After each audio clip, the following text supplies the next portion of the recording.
Welcome to the Contrarian Investor Podcast. We give voice to those who challenge a prevailing sentiment in global financial markets. This podcast is for informational purposes only. Nothing on this podcast should be taken as investment advice. Guests were not compensated for their appearance, nor do they supply payment in order to appear. Individuals on this podcast may hold positions in the securities that are discussed. Listeners are urged to educate themselves and make their own decisions. This podcast episode may have ads and the occasional announcement. To listen without ads or announcements and take advantage of a host of other benefits, consider becoming a premium subscriber. Visit the website contrarian.supercast.tech. That's TECH for more information. Now, here's your host, Mr. Nathaniel E. Baker. Here with Rohit Goel of Breakout Capital. There are several macroeconomic factors that have become kind of accepted in recent years and which we are kind of become accustomed to seeing and which we now expect will kind of continue into perpetuity, if you'll forgive all those kind ofs. And I'm talking here about, firstly, dollar dominance. The US dollar has gone from strength to strength in recent years. And now, again, more recently with Trump and tariffs and all these things. And separately, the US stock market and how that has become the driver for all global growth, but also the best stock market, the best equity market in the world at the expense of emerging markets, which have not done well. Now, Rohit here thinks this whole situation is due to reverse and soon. Did I get that right? If not, tell me and our listeners what's up. Thank you for having me, Nathaniel. And summary is bang online. I think this is due for a correction, the entire macroeconomic setup. And if I can quickly sort of summarize it, obviously starts at the top. As you rightly mentioned, dollar is through a tier, and that has implications both for how the US stock markets and the economy works, but also how investors look at international markets, right? So very big picture quickly on dollar. My view is that dollar is due for a turn. It's always very difficult to time exactly which quarter and so on and so forth. But if you look at all the factors, dollar has reached a cyclical peak. Now, one point I would like to mention, whenever we have this discussion, the discussion inevitably goes to which other currency will replace dollar in reserves, right? And that's a more structural argument. And we are seeing that slowly and gradually countries are diversifying out of dollars, and reserves can be gold, can be other regional currencies, but I don't think that's the reason why dollar should turn. If you look at dollar, last 100 years, it has been the best performing currency. Even since 75, post Bretton Woods and so on, it outperformed massively. But if you simply look at the chart, it's about a cycle. Since 1975, there have been 3 cycles, which are bull markets in dollar, lasting around 8 to 9 years, and 2 bear markets lasting around 7 to 8 years. So this is exactly how cycles work. They are supposed to work. Right now, dollar is in its 14th year of a bull market. Now, the question is, if we expect the same situation to continue for the next 5 years, we are effectively arguing that irrespective of fundamentals, irrespective of valuations, dollar will have a 20-year bull market, which is unprecedented in the past. So that's sort of my big picture view, that we should forget about other currencies replacing dollar. Purely on cyclical and valuation terms, dollar has reached its peak, and we can trace it back to prices as well as fundamentals. Interesting. Okay. I'm glad that you're taking these one at a time because each of them has a bunch of different facets that are worth talking about. Now, the dollar here, I mean, I have to ask, what do you think the catalyst is going to be for this reversal? Sure. Because if you look at, and the main one being the central banks, right? The Fed is not loosening anymore. Other central banks are. That's right. This is sort of a more mainstream macroeconomic channel, right? So if you cut rates faster, the currency should sort of depreciate at the margin, right? And that can be one of the channels. Effectively, we can trace it. The way I look at my framework, 3 factors why dollar is the way dollar has been behaving. One is obviously exceptional US economic strength, right? So US continues to grow stronger vis-a-vis other emerging markets and other developed markets, and that keeps the rates relatively higher. And that provides a support to dollar. Now, the argument and the point which you made, what can change, is what is supporting the US growth. In our analysis, a lot of it has to do with the government support, whether it is the bailouts or the fiscal deficits or even the hiring at the government level, which is exceptional. So the question is, can this kind of pro-cyclical 7% fiscal deficits continue through perpetuity? Unlikely. At some point of time, the investors will take note of it and the linkage will change. I mean, I used to work at the IMF before covering emerging markets, and any other market globally would do these kind of deficits. It is completely preposterous, right? US has exorbitant privilege, which it is obviously milking to a great extent. Now, the question is, at some point of time, investors should look at the fundamentals of different economies. That's one. The second factor which is working out for dollar is related to the point you made is US equity market. The exceptional performance which has happened in the US tech space and the US AI stocks over the last few years, that has really sucked the liquidity out of global markets. I mean, in the post-pandemic, US equities have got like $1.2 trillion of flows, and the rest of the markets have done virtually nothing, like 150, $200 million odds. The question is, and this is obviously supporting dollars, right, through the portfolio balancing channel. Again, if our view is that US tech, which is trading at extreme valuation levels, at the margin, we can see the fundamentals are turning, whether it is because of the exceptional capex they are doing or because a lot of growth is already priced into the earnings. If those things start to change, then investors will realize that, look, what's been happening for the last 100 years, that every decade the theme changes and the new markets keep coming up at the top. And US tech and US equity market has had a phenomenal run, which is great. But now there are other players globally where fundamentals are better and valuations are significantly cheaper. And that will again provide a reason why dollar should turn. Very interesting. Going back to the U.S. government and the government stimulus and the bailouts that you talk about, it was interesting. The last guest we had on this podcast before you talked about the looming cliff of U.S. debt. I don't know if you heard it, but not so much about that, but that the government now under Trump, and these days everything does seem to go back to him, does appear to be pretty serious about cutting some of the largesse out of government spending, perhaps to its detriment. Do you see that as being something that could help unwind this? No, absolutely. And honestly, what we have seen historically, this has been independent of the party. If you go back to like almost 4 decades, whether it is Democrats or Republicans, the number of regulations, the government deficits, they continue to spiral up, productivity continues to go down. Now, what we are seeing with the Trump and Musk and the Doge team, obviously this is I would say encouraging, right? This is something which needs to happen for any macroeconomic setup, let alone a country which is of immense importance to global financial stability, right? So the question is how far they can dial down the tap. And we have seen that a lot of it turns out to be rhetoric. I'm not saying it necessarily is the case this time around. We'll have to see the proof of the actual savings. At the margin, controlling the regulations, making sure things are streamlined is obviously very positive. But historically, we have seen such kind of things bring relatively limited improvements. And if that happens, and that's a more cultural shift, the way US government works, I think that's wonderful. Okay, so that wouldn't be a possible catalyst for an unwind in the US losing any kind of power. I mean, no.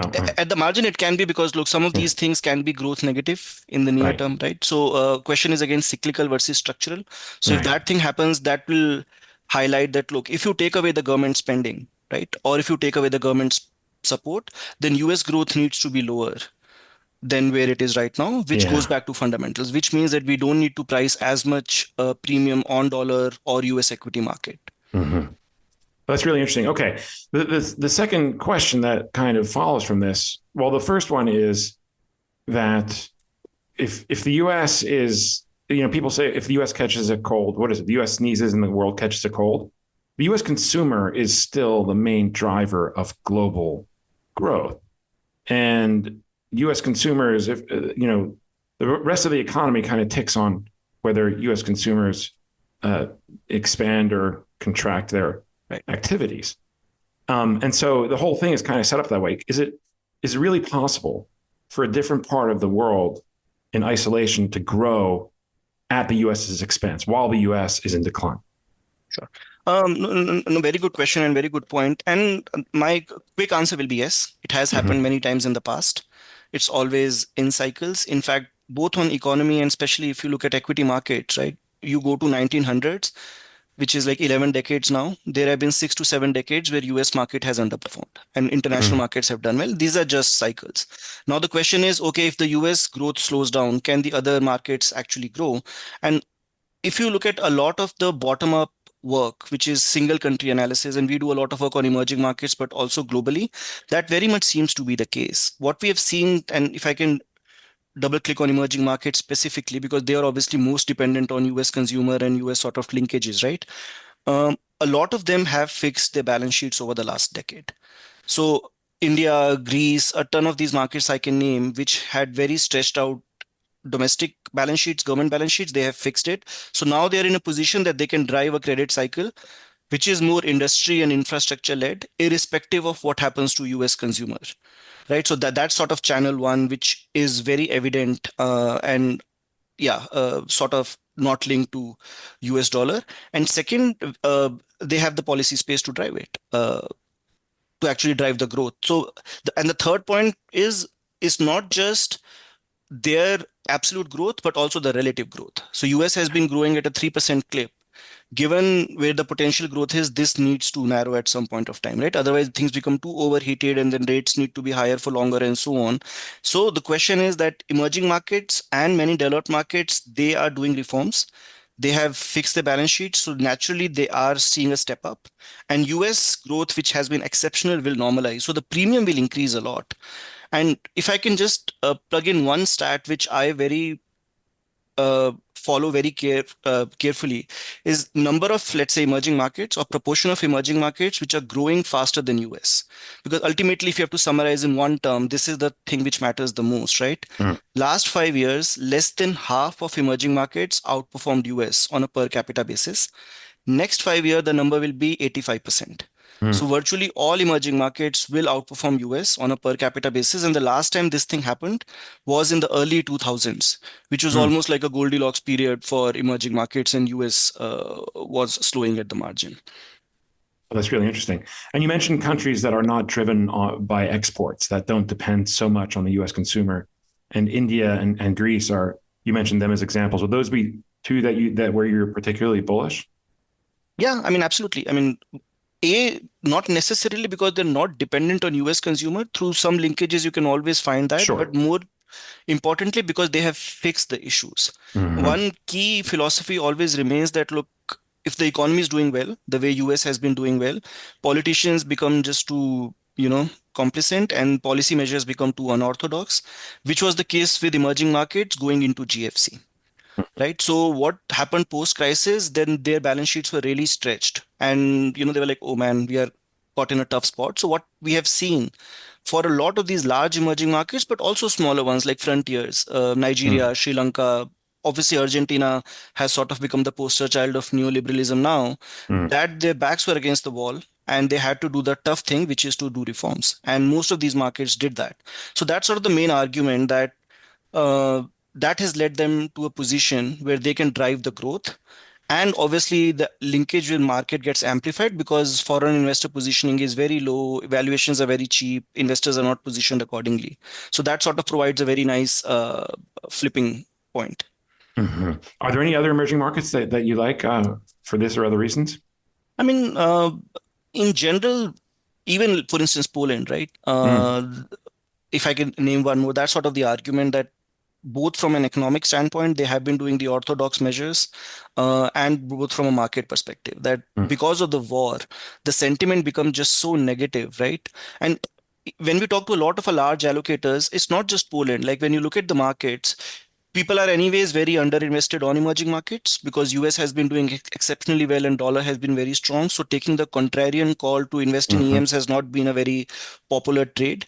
And within emerging markets, even those who want to invest, the focus remains on India or China or Brazil and Mexico, and pretty much that's it, right? And this is the way Yeah, index is also constructed. So a sure. lot of these smaller and mid-level markets like Philippines, Malaysia, Poland, obviously all the frontiers are completely overlooked by a lot of our investors. So that sort of comes to the mind that they have taken the tough decisions and they're very cheap. Sick of me yet? Become a premium subscriber and avoid all ads or interruptions. Other benefits as well. Visit contrarian.supercast.tech for more information. All right, let's go back to the U.S. to the dollar real quick. You don't see this as being the U.S. losing its reserve currency, the dollar losing its reserve currency status. I mean, not for the next few years, right? So, I mean, the way we have been sort of thinking about it, one is a structural trend, right? Which is on a decline and which is happening. Like US share of global reserve was almost 70% back in 2000. Now it is 57%, and every year it comes down by 0.5 to 1%, which is like a glacial pace of movement. But if you take a decadal view, that diversification is happening. And this you can see even at a country level, like so there is a very nice paper from the IMF, Barry, Icon, Green, and Sarkhan. They have talked about that if you look at a long list of countries, smaller markets, they have been diversifying their reserves and they're moving away from dollar. Now the question is, if you aggregate, none of those really matter, right? So dollar still continues at the top, but this is the thing which is happening quite broadly. And the second channel to this is gold. Gold prices are through the roof and they've really disconnected from the fundamentals. A big reason is because countries want to diversify away from dollar and the sanction risks and so on and so forth. So our view is that dollar dominance is on the decline at the margin. Question which always comes, okay, then what will replace dollar, right? Which is a very tough question to answer. Nobody really knows ex ante what will happen. A more probable scenario is a multipolar world, which is that there are few currencies which are all becoming more dominant in their respective areas. And one example which I always follow is trade. If you look at what happened to sterling when it sort of got reserved by dollar back in the day, one of the early signs was it was losing its trade dominance. That sterling was increasingly being replaced by US dollar as a currency of trade. And then a couple of decades later, US dollar took over the entire financial system as well. Something similar has been happening at the margin in our current setup as well. More and more number of countries have been trading outside of America. So that thing, and more number of countries are trying to have deals dominated in local currency terms. Now, obviously, these things cannot change overnight or in a couple of years. These things, happen slowly. But that's a trend which definitely shows that dollar dominance is definitely on the decline. Now the question is, when will we see the new ecosystem? Yeah, but a lot of these local currencies are extremely risky. Oh, absolutely. And if you're doing deals in those currencies, I mean, it's like doing a deal with crypto. Like crypto flips 5% in a day. You can't do a deal with that because so it can't be that big of a trend, can it? No, I mean, so okay, so you have to look at the flow, the way we look at it, right? So the first step is other countries need to become more important in their economic terms, right? So they become more important as a global share of GDP. We have seen China doing it. We have increasingly seen India doing it, right? The second step comes that, okay, you have your domestic base, which is why your GDP sort of became so important. And then you start becoming more important in trade, right? Because as you said, consumers consume more and then you start having more linkages. In the last few years, we have seen that, like since 2016 end, which is like, when Trump came the first time, US is pretty much the only country globally where trade to GDP has declined. 90% of emerging markets, 85% of developed markets have seen their trade to GDP increase. So the point becomes that US is becoming a little bit inward and other countries have started to find new regional bilateral partners. So this is the second step. Now, the third step which follows after is that, okay, we are important in economic terms. We are important in trade terms. Now we should start having the FX and the currency channel comes in, which, as you rightly mentioned, is more complicated. We need more liquidity. We need a domestic investor base. We need more stability there. So these things come with time. I mean, one quick example, like for instance, India, it's nowhere close to being a reserve currency and so on. But you can see the macroeconomic setup that we need to reduce INR stability. We have amassed a ton of foreign reserves, which can reduce the volatility. And we need to do a lot of these bilateral, regional trade and currency deals. Things will change in the next 5 years. Probably not. But you set up the framework for the next couple of decades.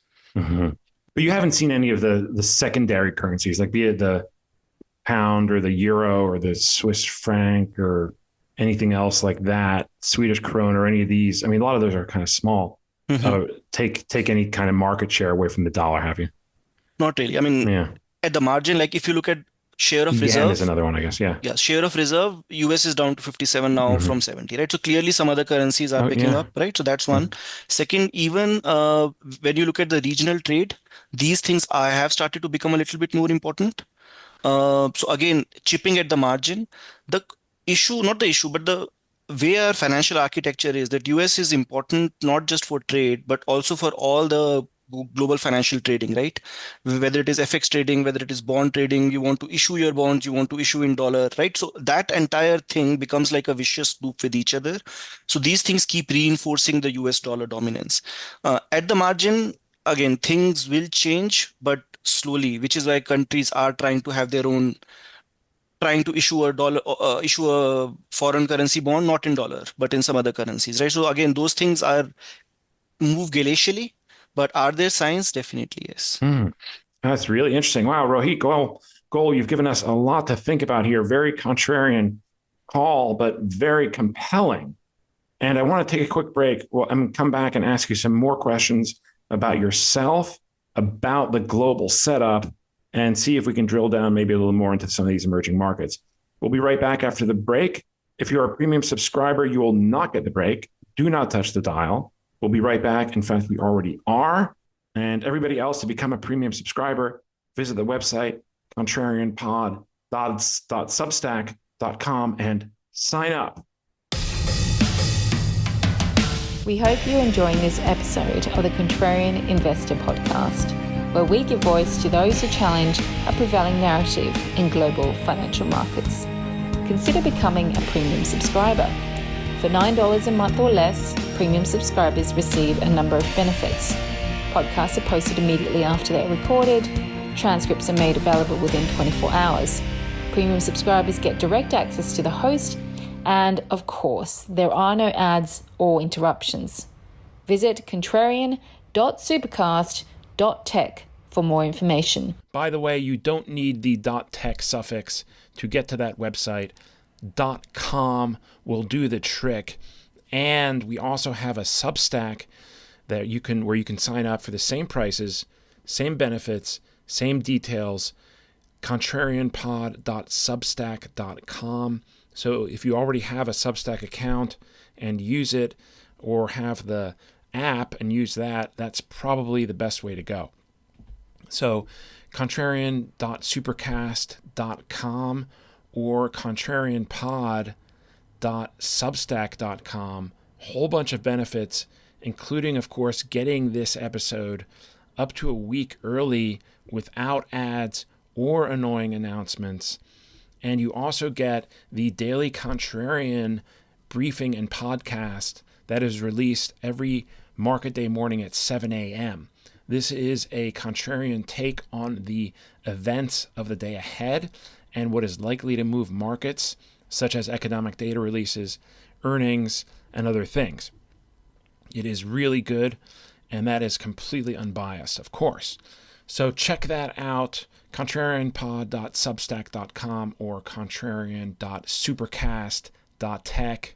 Now on with the show. Welcome back, everybody. Here with Rohit Goel of Breakout Capital. Rohit, where are you based? So I'm in New York. Oh, okay, same. Cool. This is the segment of the show where we like to ask our guest a little bit more about themselves, specifically how they got started on their investing journey and how they come to arrive at their current position, I guess. So, yeah, take us back a little bit and tell us how you got started and how things all ended up to the present day. Sure. No, I mean, thank you. Yeah, I mean, it's always fun to reminisce in a way. I started my career back in India almost like 15 years ago with equity research side when India was sort of taking up and taking off really with the reform measures. So for me, that was a more, I would say, 101 into how companies work, especially an emerging market, which is seeing an expansion in activity in reforms and so on. But I was more interested to understand not just how individual companies work, but how economies operate. So then I moved to International Monetary Fund in DC, and they have a global financial stability report, and they were in the process of revamping how to think about those in the context of the G-SIBs with the issues with Deutsche and so on and so forth, and how to revamp for emerging markets. So that was sort of one of my key roles to do at the IMF, to help revamp their financial stability framework and think about those measures. And that, I think, was a very fascinating experience to try and understand how policy interacts with macro and how ultimately that interacts with markets. So Breakout Capital was started almost 3 years ago. It's led by Ruchir Sharma, who has been a veteran of emerging market investing for almost 3 decades now. And his investing style is very top-down heavy. So our philosophy sort of interacted quite nicely together, that for emerging market investing specifically, we need to get the country selection right, and we need to think from the big picture top down view first. And that's sort of the main, I would say, idea behind Breakout Capital. And the second was that, as I mentioned in my previous thing, is cycles. Like if you see the last 15 years, this has been about big tech and US tech, specifically emerging markets at the side step. And we very firmly believe that for the next 10, 15 years, emerging markets would be the best contrarian bet. So this is a great time to launch a emerging market fund. Really cool. Really interesting. And you mentioned big tech. And so, and you're saying that they're going to kind of lose their dominance as growth drivers. So is that, you think that's going to play out, and what's going to replace them?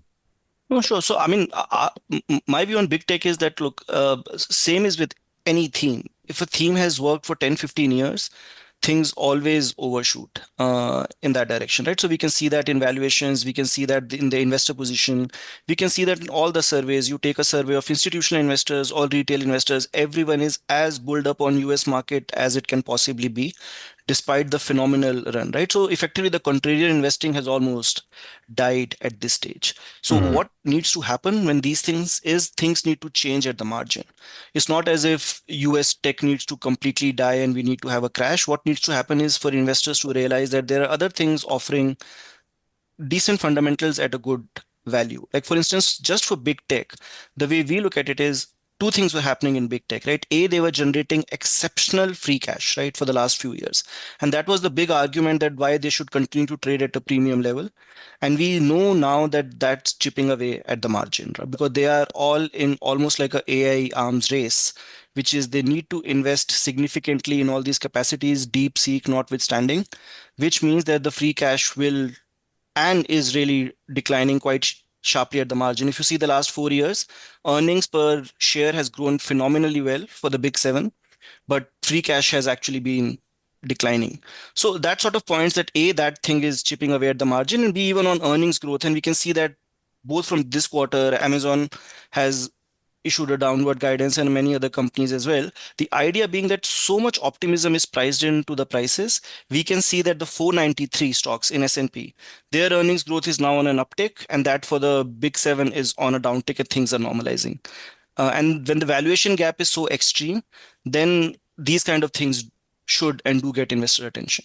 You know, to your point, Google earnings this week also, they were hurt because they said the CapEx spend is going to be so much more over the coming years. And so that is kind of, to your point, another example there that, and if the CapEx keeps growing, then it just makes sense that the margins aren't going to be that great. Yeah. In fact, forward.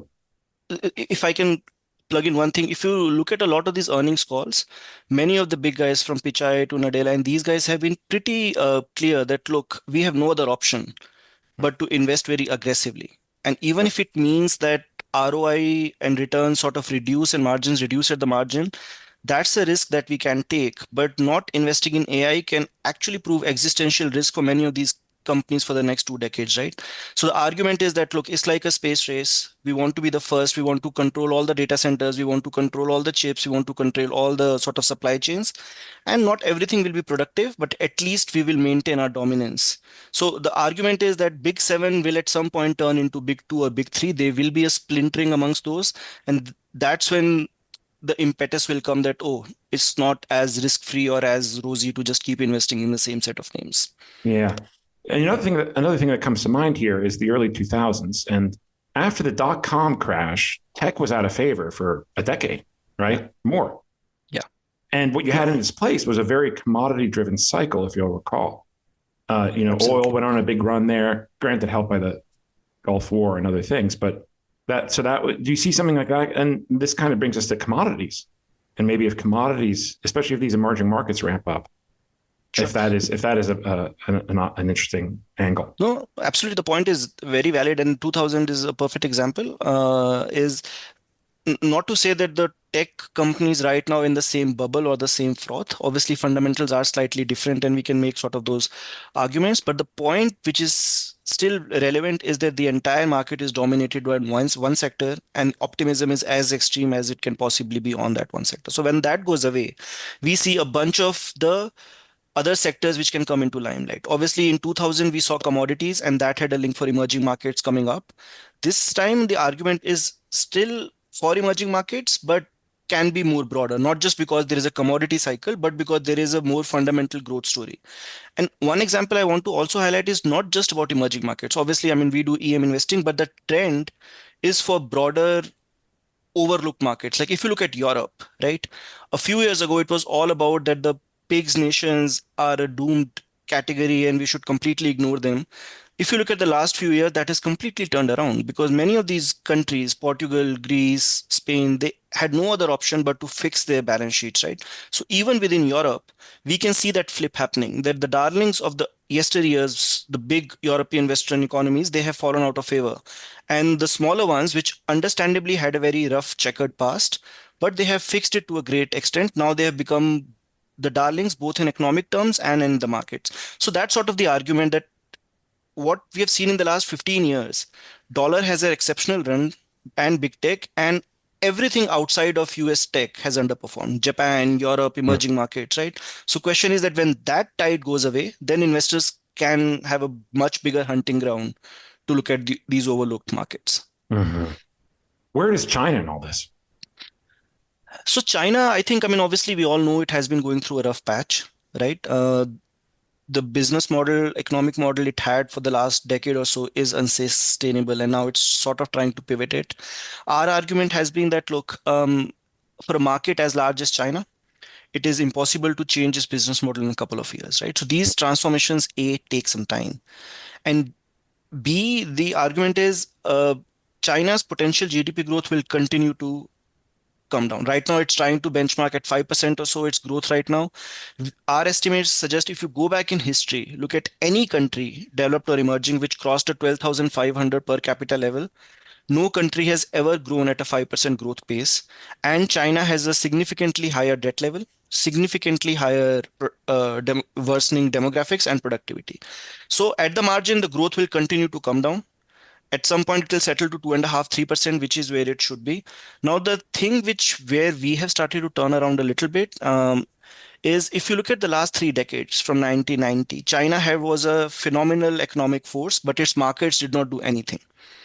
Right, it almost like flattish returns if you see from 90 to 22. The next few years, things can actually change at the margin. That economic growth will continue to come down and stabilize at a more steady state pace.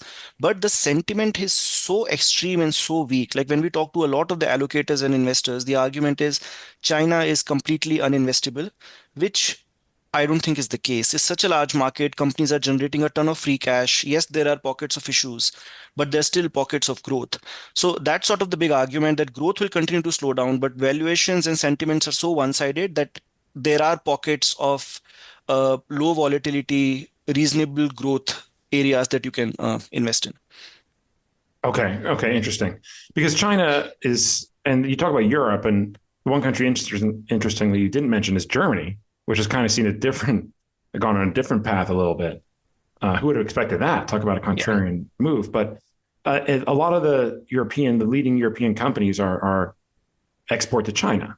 And they are very much, just as everybody else is dependent on the US, and they are too, they are also dependent on Chinese consumers. And so as that levels off, I mean, will that hurt their growth picture at all, you think? You mean for Germany? For Germany and other European countries, that export to China. At the margin, right? Look, ultimately, you need to have a business model where you have a bit of a moat, right? You cannot just keep depending upon cheap energy and cheap products and this and that through and through. That can work for a few years, but at some point of time you need to realize that there needs to be more growth engines. There's something which is happening to Germany now, right? Because they wanted to have a stable financial system, which everybody should aim for, but which meant very less investment on top of all the geopolitical risks. So now they're caught in the crosshairs of all these issues. So at the margin, that obviously is an issue. Now, at some point of time, obviously we know what's happening in Germany, and there are elections, and that might provide a tipping point to politicians that what's been happening for the last few years is not sustainable. We need to get out of this saving austerity mindset and actually start investing in the economy, right? So those things need to happen in Europe, and we need to basically go down to the original argument which we had: less regulation and more productivity. Like, if we talk about US being a very over-regulated state and why that has been hampering its productivity, Europe is at a different extreme, right? So, and that has been a big issue why companies don't want to list in Europe, why companies don't want to invest in Europe, right? So it's not just about Germany opening the fiscal taps, but a more fundamental look at how you want to operate region. Mm-hmm. All right, let's talk about frontier markets a little bit. We touched on it in the first half. Talk to me some more about some of these that you might be a little more excited about than others. No, so I used to work at the IMF, right? Mm-hmm. And as part of the global financial stability team, the main purpose was, look, find countries where there are financial stability issues, and then how we can work with the policymakers to try and avoid that. That's sort of the overarching mandate. And purely by that, we ended up working a lot with frontiers, right? The small markets which are dependent upon external flows, where the growth engines are very sort of, I would say, concentrated, and politics is also a little bit more flaky. So what happens with a lot of these markets is that when the tide is good, they go in an excess. There is more corruption, there's less investment. Everybody wants to milk the oil production and just gets dependent upon that. And when the tide goes away, which happened with the COVID, there were no free money. All of a sudden, rates went up, inflation went up. So these countries realized that, oops, we have an economic model which is not sustainable. So what really happened broadly in frontier markets is that there was a spate of leadership changes. In Nigeria, in Sri Lanka, I use two of these examples, but you would see that in a ton of these. Even Turkey, which is not necessarily a frontier economy, but you can see that the Erdogan decided that, look, we have reached a tipping point, we need to follow a more orthodox policy approach, right? So that's more broadly what happened to frontier markets, which is that they started to do the right things at a cost, at a short-term cost, but now they're at a point where their economies, not completely, but at the margin, have been fixed to some extent. This is one. The second thing which I always find it very fascinating, and I'm partly culpable. Like, for instance, during the COVID, IMF had all these numbers that, look, 60% of emerging and frontier markets are in or near debt distress, that there'll be a wave of defaults in these markets and the situation is really tough. We had like 5 defaults. And almost all of them have market access now. So the question is that a lot of the times we tend to get overtly cautious on these markets, and now they are sort of turning a corner now.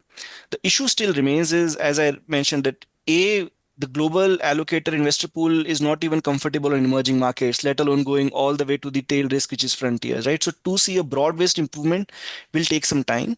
But if you look at last year, 2024, if you look at the top 15 markets in emerging and frontier space, 12 of them were frontier markets, which was fascinating. Like, for the last 2 years, frontier market index overall has outperformed emerging markets. So what are the leading countries in the frontier? Is it Nigeria and yeah, I mean, Pakistan? So Nigeria had a big devaluation, but Pakistan, Sri Lanka, Ghana, Argentina is not necessarily frontier, but it's like one of those markets which have done exceptionally well. So what's the common factor? 3. A, they had a leadership change of sorts. They resorted to doing a ton of policy reforms. And in many of these cases, they ultimately, all this led to IMF programs and, better balance sheets. And now we can see them sort of turning around. Issue still remains, as you also mentioned, that the liquidity is always such a big constraint in many of these markets, which is definitely the case for frontiers. So they do remain volatile at the margin, but that's okay. I mean, that's frontiers for you, right? Yeah, you cannot expect frontiers to be as Seriously. liquid as India or China. But are they doing the right thing? Absolutely, yes. It's interesting, but Nigeria is such an oil trade, right? I mean, and Sri Lanka, I know nothing about that economy. Are they? Can you tell us a little bit about that? Sure. So basically, what happened in Sri Lanka was that, I mean, as a country, it had quite a few growth engines. But what happens when the overall situation goes well? Politicians become too complacent. So what they started to do was, okay, spend more, tax less. So fiscal deficits are high, but that's okay because we'll keep getting foreign portfolio flows and that can tide us over. That was sort of the model for the last decade. What happened during COVID and everybody was going through a rough patch, the politicians decided we'll cut the taxes because consumers are going through a rough patch because of inflation. And that really led to a massive spiral because people realized that, look, if you cut the taxes, where will you get the money from, right? And there was a big taper tantrum, bond market tantrum in the market, big sell off, and all the investors fled. The economy was literally on a standstill. They had to cut down all the imports. Because they had no money to import anything, and the economy saw a massive recession. So, because of all this doom and gloom, what really happened was new leader coming into the power, him realizing that two things. A, we need to do the tough measures now. We need to cut down all subsidies. And most of these frontier markets tend to work on a subsidy model because, this is how the politics sort of operate. Sri Lanka decided they will cut down literally every subsidy existed, not just during pandemic, but which goes back multiple decades, which really helped their public finances. A la carte, what Argentina has also been sort of trying to do. And they were like, we'll raise rates, we will get the financial stability under control, and then we will stabilize the ecosystem. And that is what sort of happened in Sri Lanka. That the step one, which was almost like a year-long program, we will do the right things, we will take policy measures, which is tough for the consumers, but you need to suck it up. And then IMF came in and other multilateral lenders as well to support the growth. And now it's been growing phenomenally well. And you can see that the financial stability risks are sort of at a bay. The challenge for many of these markets always remains, is it a 10-year story? Very difficult to highlight those things, right? Because they need to continue going down this path of reforms and orthodox policy measures. Yeah. And same thing in Nigeria, since you mentioned oil production hub, that's sort of the dominant area.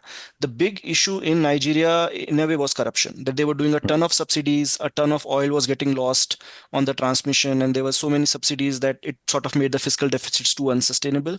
New government came, they were like, look, we will go down the tough route, cut corruption, cut subsidies, increase the rates, let's stabilize the economic setup first, and then we'll start focusing on the growth, which needs to be more broad-based and not just oil. So it's still, I won't say Nigeria economic model is completely fixed. These things take time, but at the margin, yeah, they've done the right step and the market is rewarding them for it. But Sri Lanka is not an exporter of commodities. They're more like India in terms of like a domestic. That's correct. That's correct. Interesting. Tourism and all that stuff is a big part of course, how the country operates. Of course, yeah. Yeah, it's interesting. A couple of years ago, or I don't remember when it was, we had somebody on whose focus was entirely on emerging markets in Asia. And he was yelling about Bangladesh and how that was the next big opportunity. Is that what that that hasn't come up yet? Do you know anything about that? Sorry, Bangladesh, you mean? Bangladesh, yeah. Yeah, no, I mean, yeah. So, and Bangladesh is the other side of the story, which is that an economy which had taken a lot of reforms, and the last 10, 15 years were pretty exceptional for Bangladesh. It went up quite well, both in terms of its exports, which are predominantly textile, but also per capita income. But the last few years, it sort of changed. And for many of these markets, obviously the energy shock which we got in 2022, right, which was a big wake-up call for a lot of these economies that you can't just keep relying on that. And that really had a big impact on Bangladesh, purely because, look, you have a textile-driven economy, you need energy, right? So you sort of get more impact from that, and they have not been able to sort of recover from that situation. And now the politics have obviously become a little bit too murky. So our framework in general for a lot of these markets remains that find economies where their back is against the wall and where there can be a potential leadership change which will take the reform measures. Yeah. Maybe to close on that, going back to your work at the IMF, we haven't had a default in a while, I don't think. Are there any countries that you're kind of eyeing as being a potential, that might be a problem there that could kind of start on that whole cycle of renewal? Honestly, difficult to say how IMF is thinking at the moment right now. But but in general, there are. I mean, and most of them will be the frontier markets, right? Yeah. So many of these countries we have seen, like Egypt and Ghana, they do the right measures, and then it's a short-term tactical thing, and then 2 to 3 years later they come back to the drawing board, and they again sort of keep renewing the IMF program. So we see that happening in these markets. Zambia, Angola, they have sort of fixed the things at the margin. But that's a big question for a lot of these markets, that are the reforms sustainable enough that you won't have to go back to the IMF in the next couple of years, which has historically proven not to be the case for a long tail of these frontier markets. Yeah. All right. I mean, very last question. I'd like to ask if what's keeping people up at night. Is there anything that has you particularly concerned, be it a country or a region or anything, any type of theme or anything else? I mean, for us, I would say US. We live and breathe US. What's been happening in the US more on the economic side is being totally unorthodox. And the question is that, look, if you look at the, bond market vigilantes, emerging markets are obviously always at the forefront of these guys. Last couple of years, we saw them reaching developed markets as well. Like what happened with Liz Truss in UK, what's been happening in France, that anywhere where there is a fiscal excess, bond market starts reacting. US has been doing fiscal excesses. Bond market has been pretty, ignorant about it for the most part. But off late, we have started to see some of that churning around. Like term premia started increasing the bond market, which is a reflection that, look, something is brewing on the fiscal side too, and we need more investor compensation for taking that risk. So if that really blows up, that has a big implication for not just global markets, but also financial stability. So yeah, I mean, I would say if I have to pick one risk and one thing which keeps us awake, I would highlight it's US and what's happening on the fiscal side. Very interesting. So that would be our second guest in a row that has raised that alarm. Something to think about. All right. Well, thank you to Rohit for coming on. In closing, Rohit, maybe you can tell our listeners how they can find out more about you, whether you're active on the social media or websites or anything like that. And I'll put that in the show notes as well. Yeah, no, not, I would say super active. I'm on LinkedIn, Rohit Goel, or I'm on Twitter as well, on and off. But yeah, if there are any questions, any discussions, please feel free to reach out on LinkedIn. We'd love to connect. Fantastic. All right. Thank you, Rohit, for coming on. Thank you all for listening. We will be back here again in a week, I believe, with our next guest. Speak to you then. Thank you for listening to the Contrarian Investor Podcast. We hope you enjoyed this episode. To subscribe to this podcast, simply open your favorite podcast software and search for Contrarian Investor. Follow us on social media by searching for Contrarian Investor on Twitter and Instagram. Send us your thoughts on feedback@contrarianpod.com. We look forward to speaking to you again next time.